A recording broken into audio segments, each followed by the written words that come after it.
tu dis sans arrêt que toi et Sonny Black, vous êtes amis, alors... Donnie, Quoi? j'ai été convoqué. Dans notre milieu, quand on te convoque, t'es vivant quand t'arrives. En sortant, t'es mort. Et c'est ton meilleur ami qui t'a exécuté. Allez hop, fin du game. Salut tout le monde et bienvenue sur Écran Fou, et aujourd'hui on vient planter le dernier clou dans le cercueil de cette saison 2 des Anneaux de Pouvoir, puisque ça y est, elle en livre sa clôture. Et alors n'en déplaise aux irréductibles fans qui viennent me dire que la série est géniale sans argument, et que comme elle cartonne quand les chiffres et les notes disent clairement le contraire, le dernier épisode ne va clairement pas rectifier la trajectoire déjà plus que bancale. Donc trajectoire qui avait pris justement la saison. Donc autant vous le dire, à ceux qui n'aiment pas ce que je fais et qui savent en plus que ça va pas aller dans votre sens, perdez pas votre temps, ça fait déjà 7 fois que vous devriez le savoir, ça sert à rien de vous entêter. Et alors ne venez pas non plus me dire que j'y connais rien parce que j'ai pas lu les bouquins. On s'en fout. Si Amazon avait voulu développer une série sur le Seigneur des Anneaux juste pour les lecteurs, vous pensez bien qu'ils auraient finalement pas acheté les droits, en tout cas pas aussi cher. Donc rien ne dit que la série n'est faite que pour vous. Et les autres aussi ont le droit d'avoir un avis, qu'il vous plaise ou non. Maintenant, si vous l'encaissez pas, comme je disais, appliquez la règle d'or de Gandalf. Fuyez, pauvre fou, quoi. Donc ça, je le dis aux gens qui, effectivement, sont pas là dans les commentaires pour en débattre, parce que bon, il y en a qui ont de très bons arguments, et je les entends, même si je ne réponds pas systématiquement. Par contre, pour les autres, effectivement, c'est toujours plus compliqué. Bref, désolé pour les autres. Donc oui, dernier épisode de la série qui a la lourde tâche de clôturer toutes les intrigues, rien que ça, et notamment celles qui, pendant presque 2 épisodes, n'ont pas eu beaucoup de place pour exister. Alors pour rappel, dans l'épisode précédent, c'était la guerre, et ouais, la guerre en Eregion, qui se faisait attaquer par l'armée d'Adar, tandis que l'armée du Lindon venait à la rescousse pour finalement taper la discute quand toi t'attendais quelque chose d'autre, notamment qui se foutent sur la gueule, sachant qu'il y avait une solution toute trouvée au conflit. Ouais, mais cette solution aurait impliqué que l'épisode dure finalement que 15 minutes, à savoir de s'allier à Adar pour capturer Sauron, en échange de quoi chacun repart ensuite de son côté, puisque de toute façon, le seul problème de toute cette guerre, c'est Sauron. Pendant ce temps, Celebrimbor, qui avait découvert qu'il était dans la matrice, avait fini par comprendre le petit jeu d'Anatar Sauron en comprenant qui il avait en face de lui, donc Sauron prétextant que tout ça, c'est de la faute du forgeron, le culot. Sachant que Celebrimbor a quand même conçu les 9 anneaux des hommes, mais que Galadriel, qui par, on va dire, de gros raccourcis, a fini par les récupérer, tandis que l'armée des elfes, bien mal en point face à celle des orques, attend bien patiemment les renforts de l'armée des nains, mais armée des nains qui ne viendra pas malgré ce qu'elle avait promis, en raison du fait que quoi ?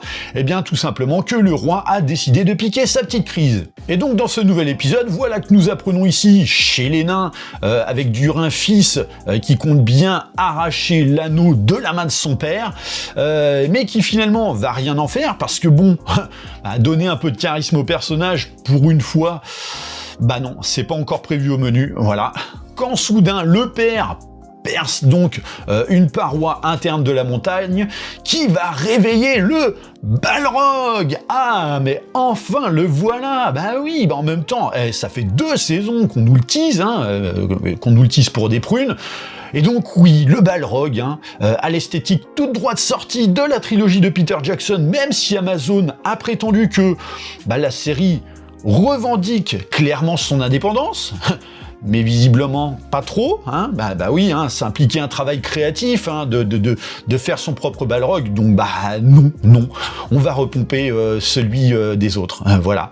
Alors là, c'est magnifique, il n'y a pas à dire, non mais faut le dire quand c'est vrai, tout comme faut aussi savoir le reconnaître quand c'est foireux. Les fans. Donc bref, là, oui, il y a du pognon sur la table qui se voit dans cette séquence. Très clairement, c'est magnifique. Sauf qu'au prix de la série, tout devrait être de ce niveau. D'autant que cette séquence, elle dure 2 minutes. 2 minutes sur un épisode d'1h15. Parce que oui, cette scène, aussi spectaculaire soit-elle, amènera finalement à ce que le roi meure face au démon et fin.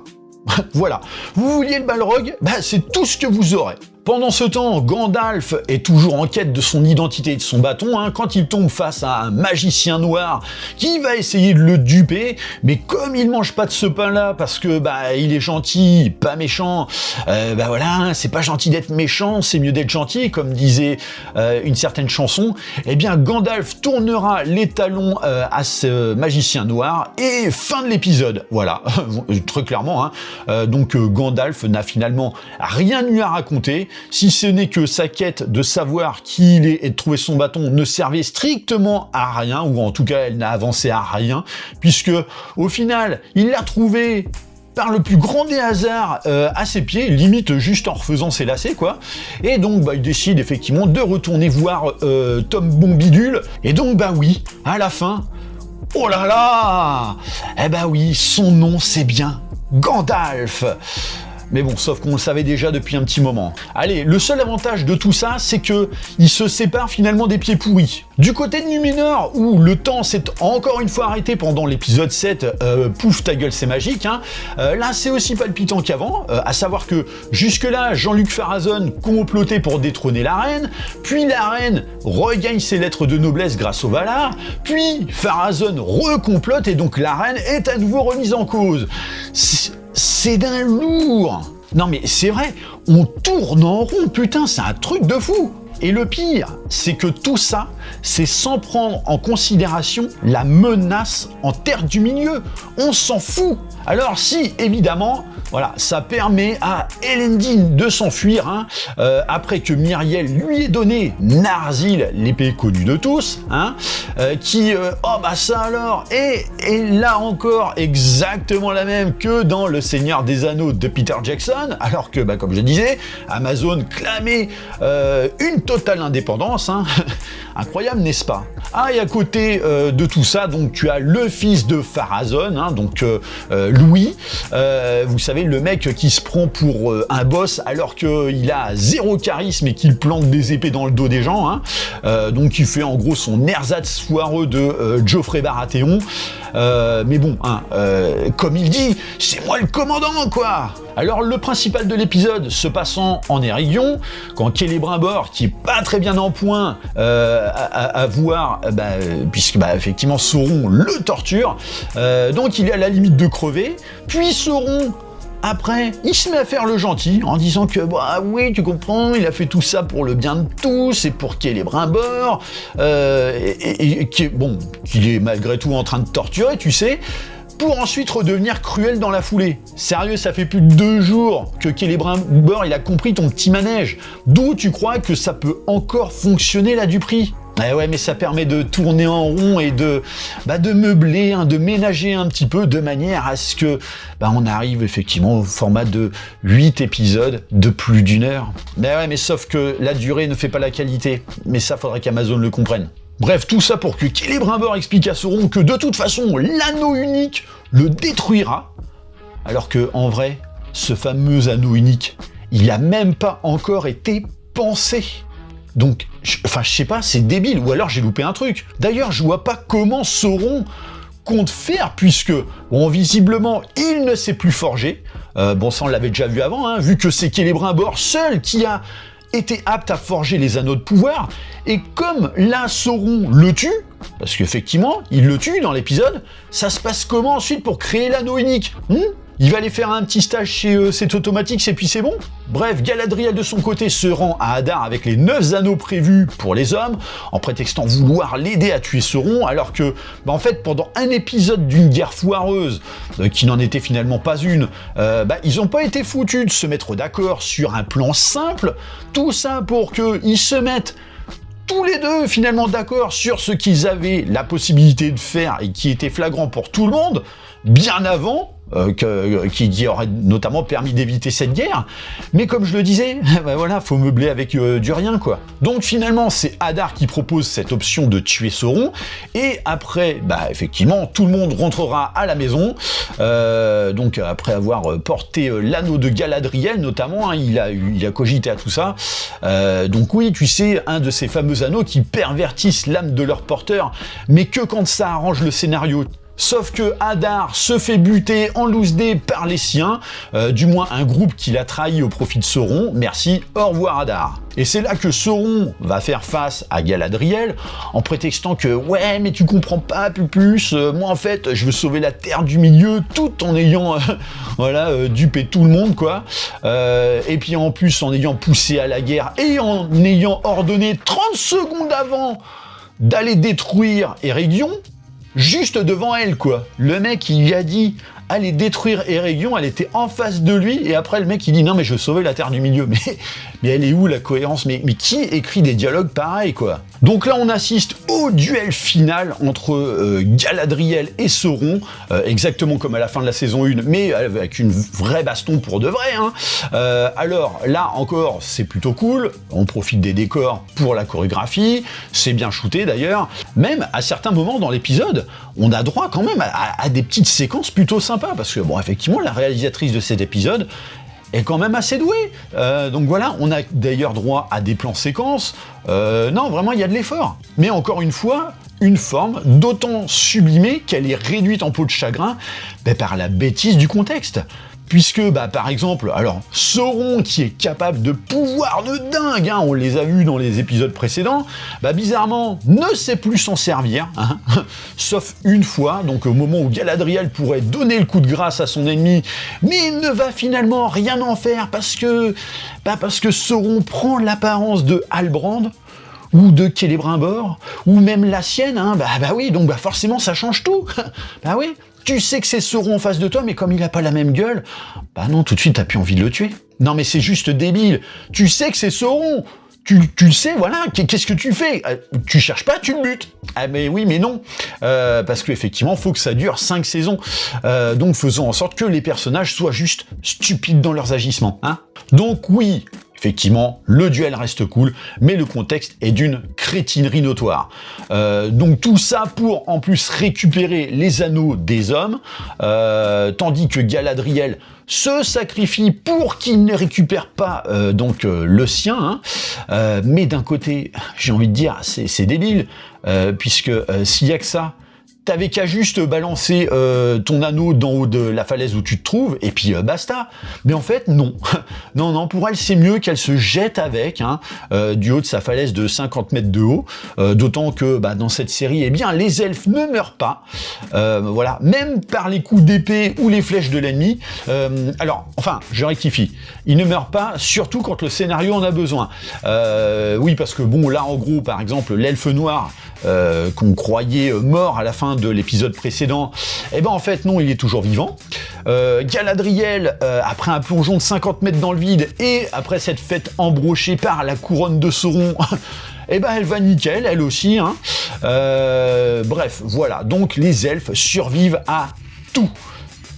Mais pas le reste de l'armée, voilà, qui a été décimé à coup d'une flèche dans le buffet ou d'une lame par-ci par-là, parce que effectivement c'était des figurants sans nom. Voilà, bref, donc à la fin tous les héros auront survécu, c'est génial, alors que vu le flop absolu de la série, il aurait peut-être été mieux finalement que tout le monde meure et puis allez hop, fin de l'histoire et du massacre, hein, parce que effectivement, n'en déplaise aux fans, la saison 2 est un four absolu. Enfin, je sais pas si vous vous rendez compte, on parle quand même du Seigneur des Anneaux, là, hein, et Amazon a réussi la prouesse incroyablement immonde de faire en sorte que les gens n'en aient plus rien à secouer de cette licence, au même titre que Disney l'a fait avec Star Wars. Bon alors, quid des régions à la fin?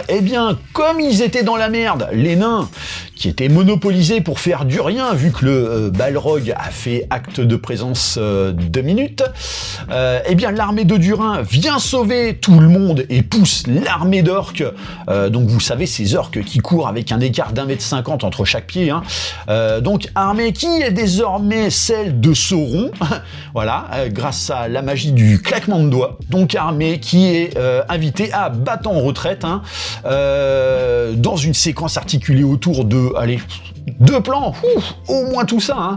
Non mais en vrai, tu vois rien de l'affrontement, mais vraiment, tu ne vois rien. Tandis que Durin, dans le royaume, pleure son vieux tout en découvrant qu'en fait, il serait pas son successeur. Voilà, c'est ballot. Apparemment, le père aurait désigné plutôt son frère, donc sûrement sous le coup de son influence par le port de l'anneau. Donc moi c'est cool, j'avais complètement zappé qu'il avait un frère, Durin. Donc le mec en fait il était tellement important qu'on s'en rappelle même pas quoi. Tandis que, eh bien oui, du côté des elfes, le roi annonce préparer la défense de son royaume face à la menace à venir par Sauron et son armée, brandissant son épée devant 50 elfes à tout péter. Bref, enfin voilà, qu'est-ce que vous voulez que je vous dise, donc 9 heures de programme pour des situations qui tournent en rond, voilà. Donc chaque évolution ramène systématiquement les intrigues à leur point de départ, donc voilà, il se passe rien, ça ne sauve rien, et pire, c'est du remplissage à outrance avec des personnages mal écrits et bêtes comme le panard. La seule chose que l'on sait, c'est qu'effectivement, désormais, il y a 9 anneaux pour les hommes, et que Sauron a son armée. Tout le reste, c'est peanuts. Donc expliquez-moi ce qui justifie de 9 heures de programme pour justifier tout ça dans les grandes lignes. Parce qu'après, oui, les petits détails, ça et là, le changement de position de tel ou tel personnage, t'as pas besoin d'autant pour pouvoir développer ça, quoi. Donc voilà, je sais pas si Amazon envisage de poursuivre le massacre. Comme je disais, ça coûte une fortune à produire cette série, et pas sûr qu'avec l'audimat actuel, ils y trouvent leur compte, alors que c'est censé être la série phare de chez Prime Video. Et on le sait, chez Amazon, souvent, les séries qui ont suscité l'enthousiasme des spectateurs au début, par baisse de qualité, perdent drastiquement en cote et en popularité. Mais sauf que là, on n'est qu'à la fin de la saison 2, sur 5 de prévues, que la fin du bal est déjà annoncée à grands coups de sifflet, quoi. Alors, bon, je dis pas, j'imagine bien qu'ils vont quand même s'entêter à vouloir faire l'after, voilà, un très long after, mais si le programme a fini par dissuader à longueur de diffusion, je vois pas comment ça peut s'arranger avec le temps. Je regarde rien que dans les commentaires sous mes vidéos, à ma petite échelle, parce que moi je suis un tout petit youtubeur, le nombre de personnes qui me dit avoir lâché après la saison 1, mais qu'est-ce que ça donne à l'échelle internationale? Et les chiffres de chez Nielsen sont assez clairs là-dessus. Et d'ailleurs, on aura peut-être l'occasion de revenir dessus dans une prochaine vidéo d'actu, quand les chiffres définitifs seront tombés pour décortiquer tout ça et voir à quel point, effectivement, voilà, avec des vrais chiffres, voilà ce que ça donne. Donc, enfin voilà, tout ce que j'avais à dire. N'hésitez pas dans les commentaires à me dire ce que vous en pensez. Est-ce que vous pensez qu'il y aura une saison 3? Est-ce que, effectivement, c'était une bonne saison? Essayez peut-être de m'apporter, vous, votre vision du truc pour me convaincre que, non, il y a peut-être des choses que moi j'aurais peut-être pris trop à la légère. Qu'est-ce que ça pourrait annoncer éventuellement par la suite? Est-ce qu'il y a peut-être des chances que, par rapport à ce qui a été planté à la fin de cet épisode, eh bien la suite augure quelque chose de beaucoup plus palpitant. Outre le fait que, oui, on se doute bien que Sauron envisagera de forger son anneau unique. On ne sait pas comment encore, mais voilà, ça sera quand même prévu. Donc n'hésitez pas à me dire dans les commentaires tout ça. Bien sûr, pensez à liker et partager la vidéo. Pensez à vous abonner à la chaîne de manière à vous tenir informé des prochains contenus. Sauf ceux qui m'aiment pas, mais bon, j'ai envie de dire... vous forcez pas, au bout d'un moment c'est du masochisme. Et puis en attendant, je vous dis à très bientôt pour une prochaine vidéo. Allez, bye.